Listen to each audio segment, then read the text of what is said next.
palavra é como fogo que faz arder o coração. Traz a verdade, ilumina a nossa vida.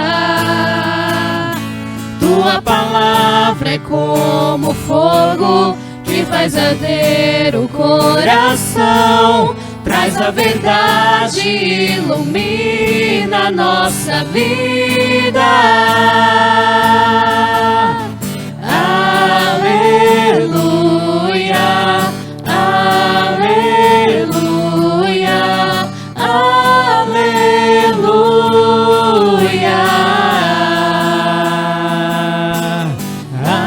aleluia, aleluia, aleluia.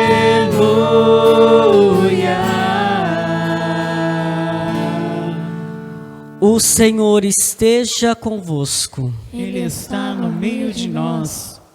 Proclamação do Evangelho de Jesus Cristo segundo Lucas. Glória a vós, Senhor. Naquele tempo, estando Jesus na sinagoga, começou a dizer: hoje se cumpriu esta passagem da Escritura que acabastes de ouvir.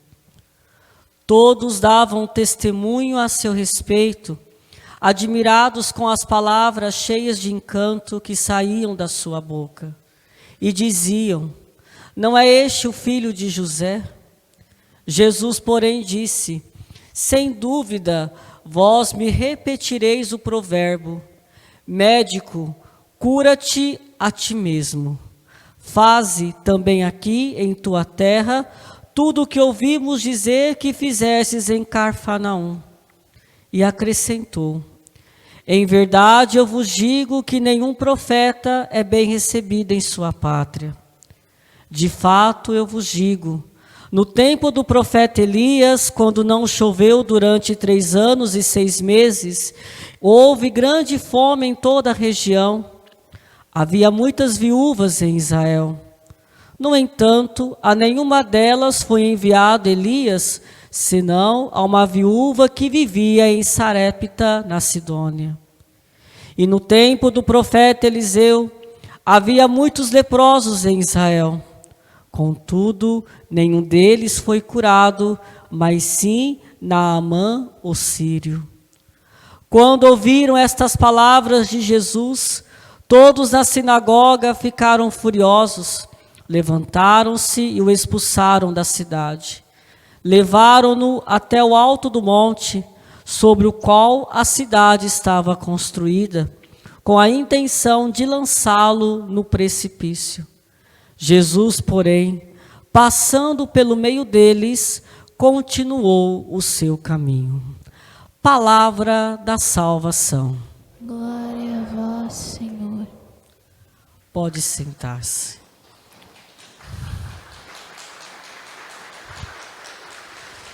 Meus irmãos e minhas irmãs, a liturgia deste domingo, o Evangelho, vamos partir do Evangelho, é a continuação quando Jesus, ele mesmo aplica a leitura do profeta Isaías: o Espírito do Senhor está sobre mim. E diante de tudo isso, Jesus, quando ele aplica a si mesmo, ele está dizendo: se cumpriu hoje toda a Sagrada Escritura. Para lembrarmos que diante da profecia, da lei, Jesus, ele é o cumprimento. Ele é o esperado, é o Messias, é o Cristo, é o ungido, que todo o povo de Israel esperava. Mas diante dessa espera, meus irmãos, da maneira como Deus se revelou, de uma forma contrária ao projeto humano, o próprio povo se escandaliza e não acolhe esse projeto. Dificilmente consegue acreditar e acolher o mistério da encarnação. É a dificuldade que nós encontramos em todo o percorrer do Evangelho, quando Jesus ele vai dizer quem ele é.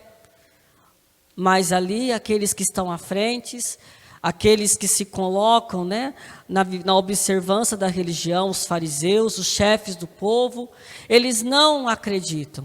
Eles não confiam, eles não manifestam a fé. Ao contrário, rejeitam Jesus. E assim, meus irmãos, este mistério da fé é acolhida diante daqueles que se encontram fora. Por isso que no início do Evangelho, Jesus, ao dizer tudo isso, ao aplicar e colocar aqui de uma forma bem convincente, que hoje se cumpriu toda a Escritura. Lembrando, dos tempos atrás, aquilo que vai dizer os anjos aos pastores. Hoje nasceu para vós o Salvador, que é Cristo Senhor. Hoje, tempo da graça de Deus, o mistério da encarnação, é o presente de Deus, que leva-nos, meus irmãos, a encontrar o sentido do passado, mas a finalidade do futuro no seu processo escatológico, da manifestação do reino, da vinda do reino, de uma forma, meus irmãos, na plenitude que irá consumar. Toda a história humana, toda a nossa história, que se encontra em próprio Deus, que é o ponto de partida e o ponto de chegada.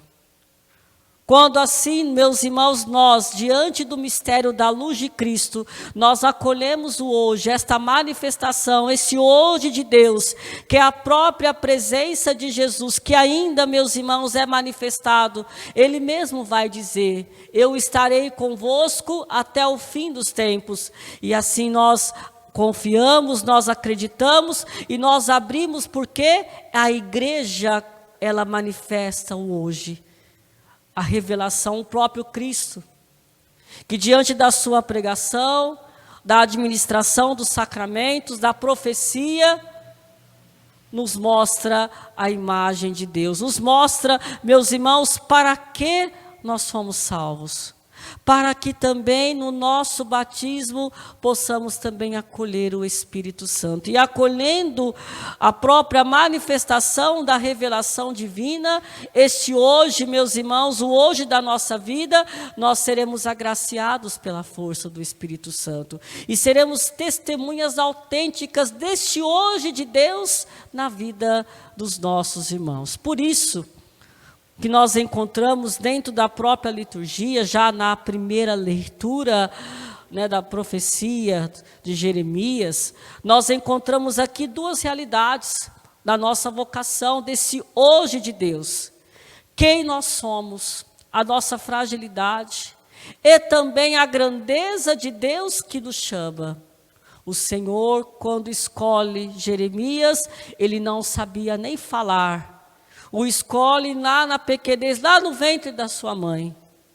E assim o escolhendo, diante da sua grandeza, o Senhor já coloca, já derrama sobre ele o seu espírito, para que possa ser um grande profeta, um grande alicerce, para que possa exercer perante os reis, aos sacerdotes, a todo o povo, a fortaleza que vem de Deus.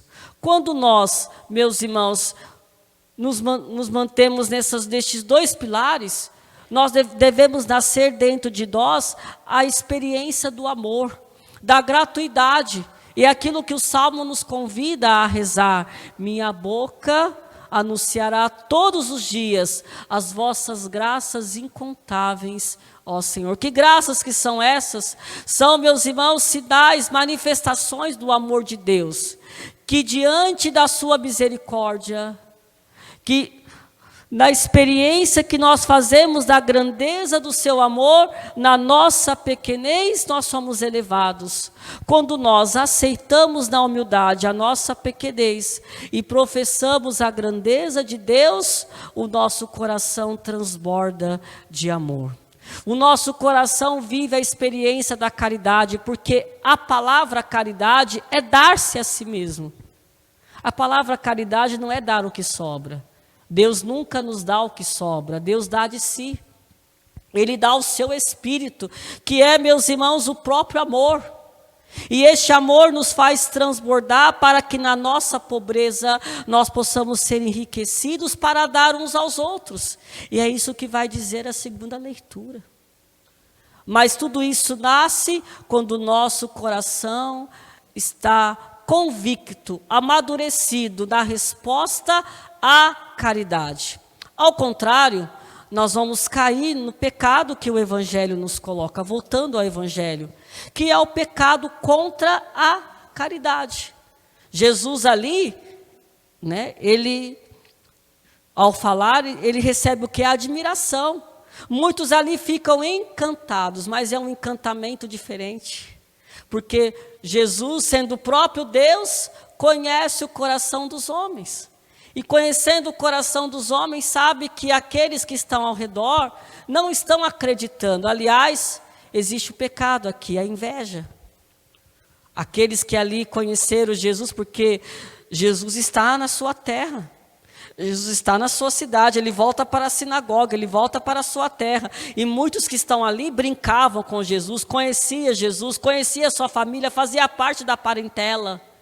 E quando olha para Jesus, a maneira como ele se expressa, eles ficam com inveja. Então nós lembramos, meus irmãos, que o pecado da inveja é uma morte para cada um de nós. Nos faz fechar a gratuidade de Deus e não reconhecer o que o outro é.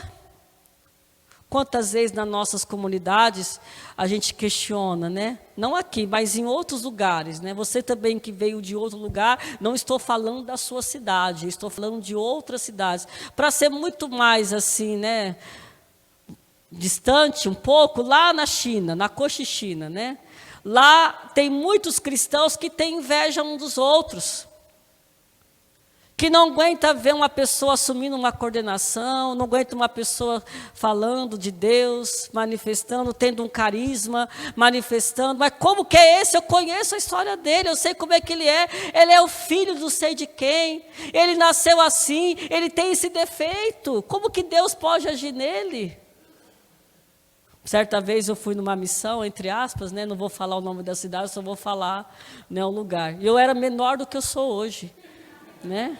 Cheguei, e aí eu fui numa comunidade, aí passou, fiquei a semana toda em missão lá, aí chegou uma mulher e disse, nossa, na primeira vez, essa era uma missão itinerante, eu era ainda seminarista, missionário, cheguei na missão, claro que nós somos escolhidos para ficar em algumas comunidades, e eu fui escolhido para ficar exatamente naquela comunidade. Logo eu percebi que tinha alguma coisa estranha, mas depois me confirmou tudo, né?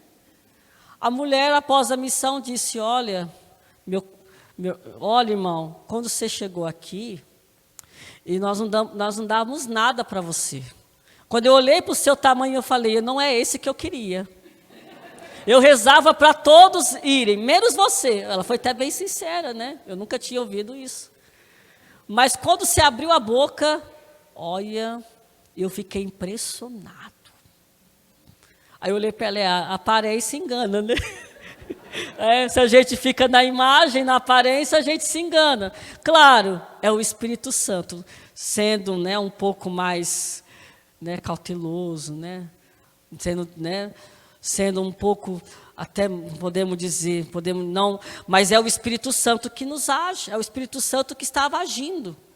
É a graça do Espírito Santo, mas colocando esse fato, quantos de nós paramos nas imagens, nas situações, nas aparências, na história da vida de cada pessoa, e ficamos questionando como esse pode fazer alguma coisa desse tipo, como esse pode pregar, eu conheço a história dele.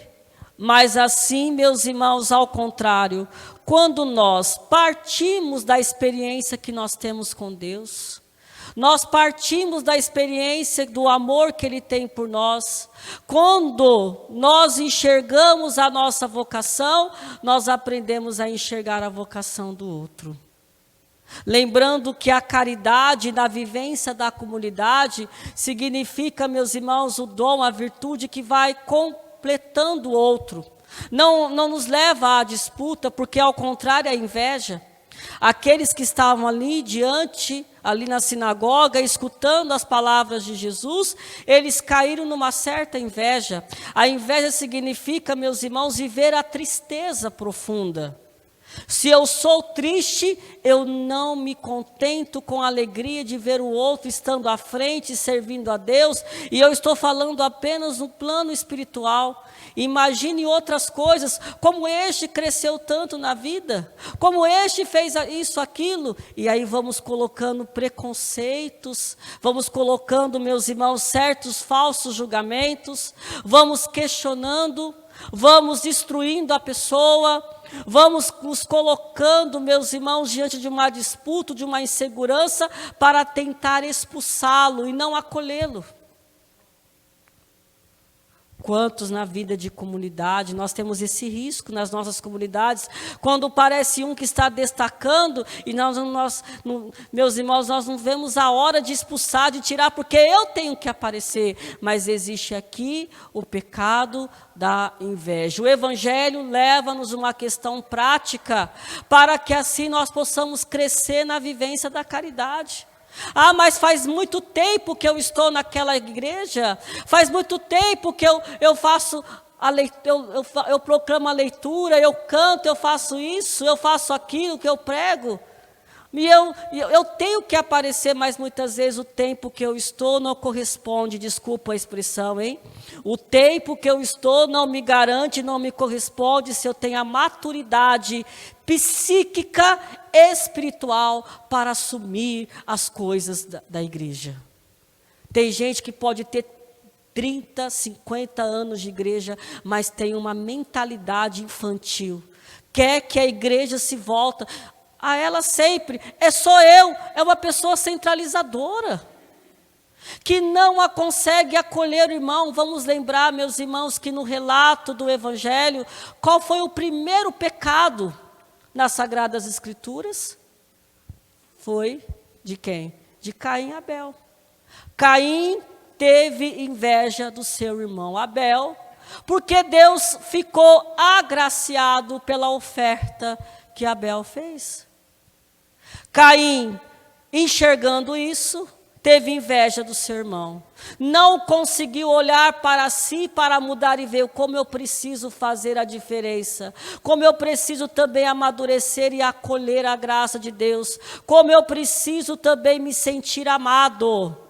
Porque quem não se sente amado, quem não experimenta o amor de Deus, não se abre à ação do Espírito Santo, não consegue doar-se, mas vive num conflito, numa disputa tremenda, é capaz de destruir o outro. Na frente, vai dar um sorriso amarelo, por trás está metendo a lenha no irmão.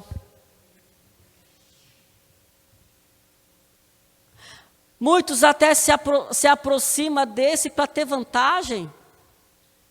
E eu estou falando de questões práticas que pode acontecer isso na vida fraterna, na minha vida e na sua vida.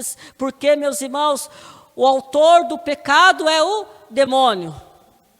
O demônio não tem pecado da gula porque ele não tem corpo, é espírito. Não tem o pecado da luxúria, né? Luxúria porque ele não tem corpo, mas ele se reveste, meus irmãos, ele peca. O demônio, ele peca em algumas situações. Quais são os pecados? O orgulho e a inveja. Vamos lembrar isso. E é estes pecados, meus irmãos, que entram de uma maneira mais fácil em nossas comunidades, para impedir o projeto de Deus. Uma pessoa invejosa é aquela que não consegue enxergar o privilégio que Deus está lhe dando, que não consegue entender, não consegue enxergar que pode dar mais, mas tem uma cegueira profunda porque fica olhando para o outro. Gasta, meus irmãos, o tempo só falando do outro e não vê o que precisa mudar para ser um profeta. Vamos lembrar, para viver a vocação, o drama de Jeremias, o drama que Jesus também, meus irmãos, enfrentou, são realidades da mesma situação. A inveja. A inveja que nos impede a conversão, A inveja que também enfraquece a nossa fé, porque quando nós não enxergamos quem nós somos e não aceitamos a nossa pequenez e não nos abrimos à grandeza de Deus, nós vamos procurar sempre bodes expiatórios. Vamos procurar pessoas culpadas pela nossa tristeza, porque falta-nos o que? A cura, estamos no precipício da vida. E vamos colocando falsas seguranças diante de todas as realidades que nós estamos enfrentando. No entanto, meus irmãos, peçamos isso ao Senhor, a graça de aprendermos a amarmos mais. Eu posso exercer um grande ministério da igreja, posso falar bem, posso cantar, mas aí é a pergunta: será que eu sou a sinagoga? Vou até colocar uma outra palavra aqui. Será que eu sou a casa de Belém? A casa de Nazaré, aonde, meus irmãos, não existe ali a disputa, porque como a Virgem Maria, como São José, centralizaram-se em Cristo, olharam para o próprio amor, contemplaram o amor. Ou será que eu sou a sinagoga de Nazaré? Lembrando que foi o lugar onde Jesus fez menos milagres e quando fez causou polêmica. Será que as nossas comunidades, elas se apresentam como uma casa de Nazaré ou como uma sinagoga de Nazaré? Dentro do meu coração, em relação ao outro, eu sou a casa de Belém ou eu sou a sinagoga de Nazaré? Eu fico causando polêmica. Vamos aqui, meus irmãos, fazer o exame de consciência. Quais são? Eu sou padre, né? E vou aprendendo. Quando começa a ser nossa, a gente vai aprendendo, depois vai pegando algumas coisinhas, né? Para resolver, porque tem hora que a gente tem que... Ai, padre, o senhor tem que fazer aquilo. Aí o questionamento é o quê? É para o teu bem ou porque você quer causar polêmica? Ou porque nós queremos causar polêmica? Será que a maioria das nossas reclamações, os nossos conflitos, se encontra, meus irmãos, em relação à nossa conversão? Será que nós, quando paramos diante da situação, nós admitimos que nós precisamos mudar? Que nós precisamos nos converter? Ou será que as nossas reclamações é porque o outro fez e deixou de fazer e ainda quer jogar o padre no meio para ganhar alguma coisa? Que é usar do padre da comunidade. Quais são, os meus irmãos, as maiores reclamações e críticas que nós temos? Posso dizer para vocês com sinceridade? Posso? As maiores críticas e reclamações é quando o outro não fez, o outro não sei o quê, o outro tentou. Filho, filha, olha para si. Que bom que o outro está fazendo. Senão nós vamos ser como irmãos de José. Lembremos o José do Egito. Jacó amou mais José porque ele era preferido? Não, porque tinha uma missão. E a missão de José, na graça que o Senhor confiou, no sonho dele, que ele teve, o Senhor confiou uma missão. Meus irmãos, a alguns Deus dá alguns privilégios e graças, para que assim não possa ser reservado para si, mas possa ser dado ao outro. Lembremos que Jesus, ali entre a parentela, aquela sinagoga, é o filho predileto. A imagem de José do Egito reflete, meus irmãos, reflete a imagem de Jesus. Após o batismo, o pai vai dizer: este é meu filho amado, no qual eu coloco todo o meu agrado. E diante da missão, do dom que o outro recebe, eu preciso entender que eu serei amado. Quando o outro prega, quando o outro é chamado para uma missão, sou eu beneficiado, para que depois também eu possa acolher de coração aberto e entender que eu preciso crescer no amor para exercer, para despertar, para acordar. Então que no nosso coração hoje, possamos, meus irmãos, diante daquilo que Jesus nos convida, e também toda a liturgia vai nos pautando, acolhemos o nosso Senhor, diante da palavra: o Espírito do Senhor está sobre mim. Hoje se cumpriu esta Escritura. Será que diante da carta amorosa de Deus, da sua manifestação do amor de Deus, eu me sinto amado, agraciado? Ou será que eu fico murmurando, lamentando, fico carregando a minha tristeza e procurando falsas seguranças, deixando-me levar pela cegueira e assim tentando destruir o outro? Qual é a minha caminhada? Qual é a minha vida? Qual é o meu testemunho? Vamos lembrar que a caminhada do invejoso é deixar Jesus passar. E a caminhada daquele que se abre à caridade é permitir que Jesus permaneça.